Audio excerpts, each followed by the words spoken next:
What's up, YouTube? It's Mike coming back at you with another video here.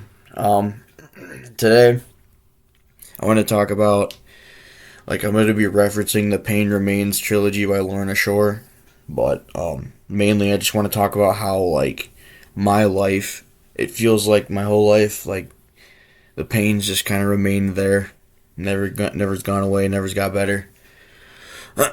um, and I don't know, there's a lot to it, so it might be a little longer video, but kind of just wanted to get it out there because it'd be a good topic to talk about. So I was thinking about it last night because of course I couldn't fall asleep again.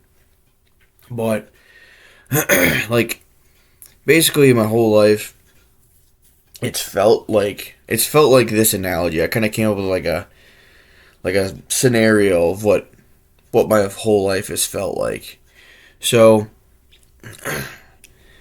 if you don't understand cars, I'll try to explain it to you. But I'm pretty big into cars and stuff like that. But anyway, there's a vehicle called a Bugatti, and it is a very very fast car, one of the fastest cars in the world, one of the most expensive cars in the world, and one of the rarest cars in the world.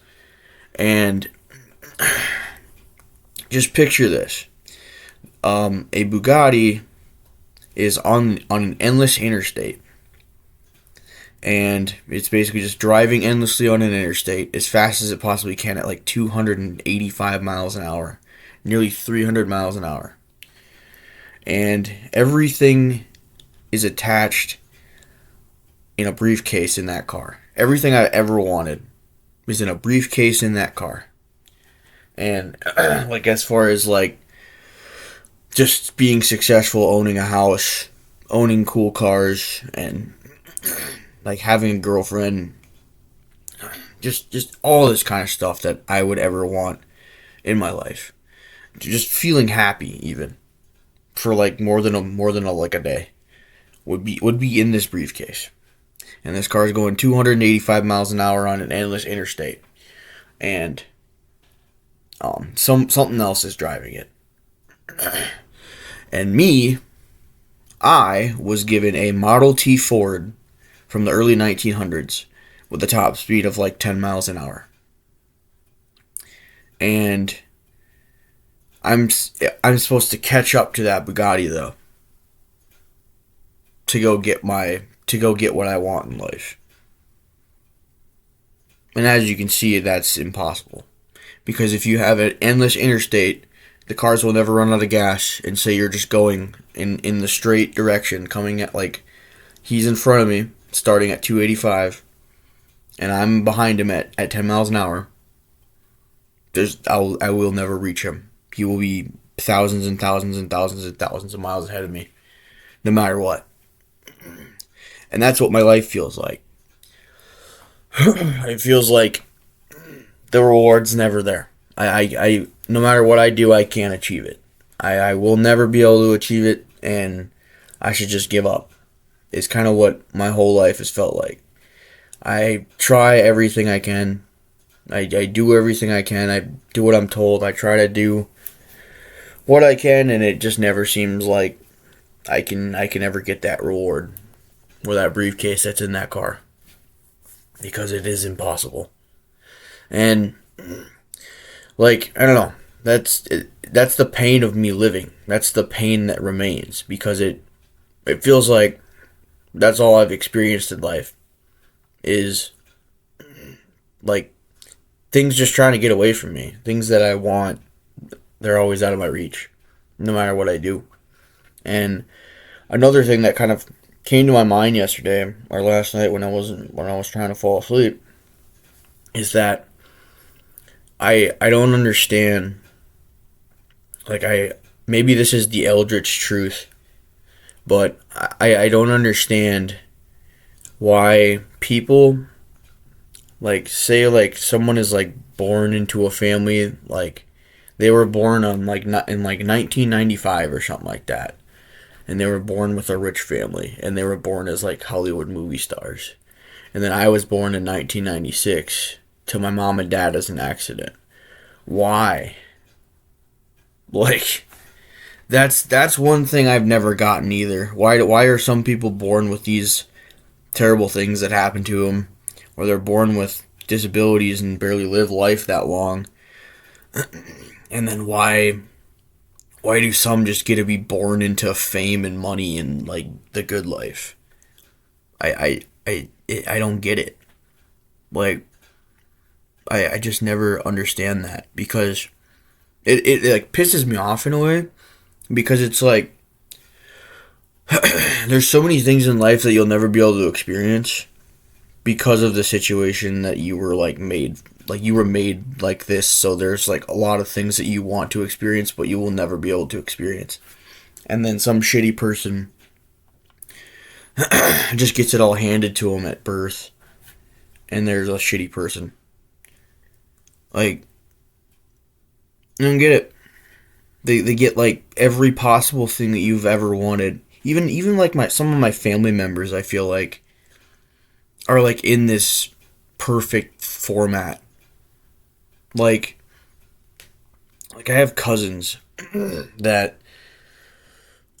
they're like, I remember my grandma telling me about it. Like when my grandma had my uncle or something like that, it was like he had like something wrong with his lip or something. I can't remember what it was called, but it was like just like off or something when he was born.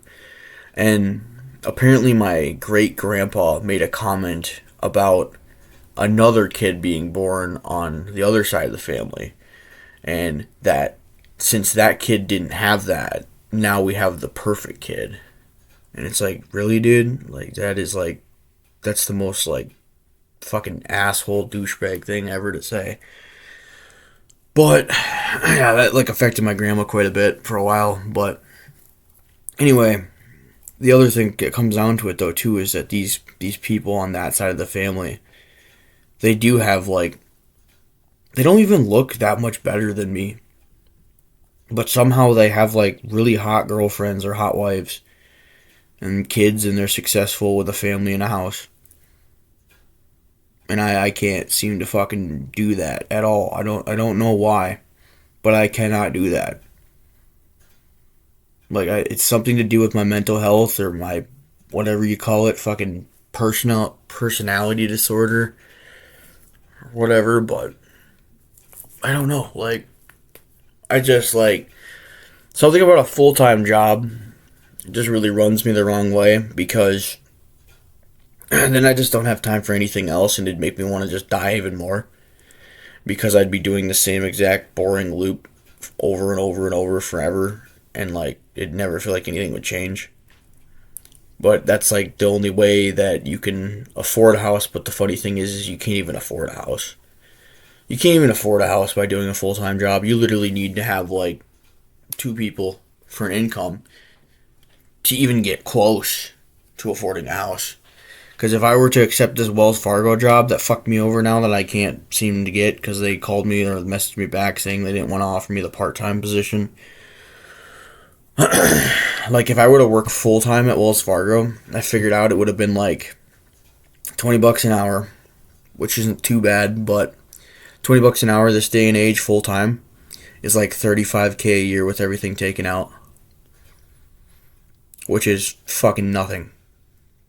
Because you put that into perspective, a house, you can't even get approved for a house, and houses are like $200,000 or more for like the tiniest, like cheapest piece of rundown shit ever is like $200,000 or more. And to get approved for something that's $200,000 or more, like a house, you need to be making apparently at least $50,000 to $60,000 a year.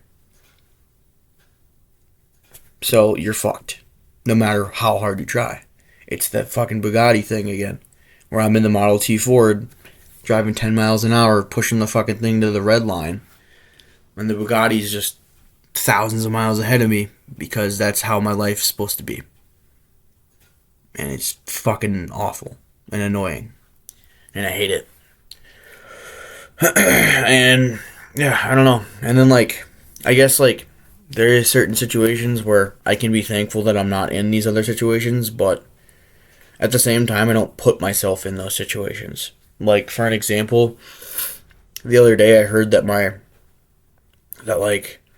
this gal that I liked at Christmas that I was all sad about because my grandma's side of the family on my grandma's like friends on my dad's side of the family.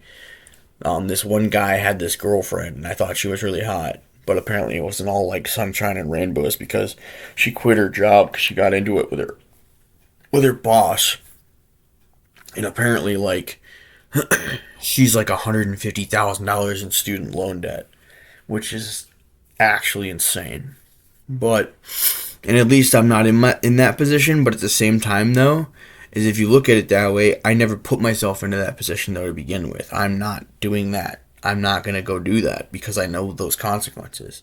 Same with drugs. Apparently, like this one guy that was dating my cousin, apparently he ended up doing like cocaine or something like that, and like getting in like he'd blow all his money on that. And that's all he would do. And like he would forget that he'd call people. He forgot that he broke up with my cousin, which is really messed up. And like, I don't know. Like, at least I'm not doing that. But at the same time, though, I'm not putting myself into those situations. So that's why I don't get in that. That's why I don't go through something like that. Because I'm already going through enough shit the way it is that I'm not going to put myself into something like that because that's way fucking worse. But it's also just really stupid. I've never gotten to drinking. I've never gotten to gambling. I just know these are all horrible habits that cost money, and I don't even have the money for fucking anything anyway, no matter what. So, I don't know. It just sucks, though. Like, and like, another sad thing that I saw this morning is that, like, I was looking through my phone, like, when 2025 started, because I was, like, just scrolling through the pictures that I took in 2025. And for some reason in my mind I could remember at the beginning of 2025 I was like happy and things were going well and I still had that job at the car like job where I was taking calls for them. But like I just don't get it cuz for some reason when I look back apparently I was still feeling like shit. Like I was still feeling like shit in January of last year, still feeling like shit February, March, April, like all the days I still had days were like pretty much every other day I was like I wish life would just do something. I wish it would get better. And it blew my mind because I was like, damn, like maybe I was never maybe I was never better. Maybe the pain has remained all this time. Like I've never fully been happy. Like I've just always had pain throughout my whole life and that's mostly all it's been. I've only had like tiny little spurts of happy where it's like a day or not even. It's just I don't know. It just made me think like yeah, like there's nothing like good that happens like I was like looking through all these pictures and I'm like this is just like I just remember feeling like shit now. And it's funny because, like, in my head, before I went back and looked at those pictures, I was, like, thinking in my mind I thought I was halfway decent. But I never really was. And I don't think it'll ever change. And I'm about to be 30 here in a few days. Like, 10 days, not even. And, yeah, I don't know. Everything just still sucks. It's all the same. Look back 10 years ago when or like 12 years ago when I graduated. It's all the same. Nothing's new. But, yeah, that's pretty much it. See ya.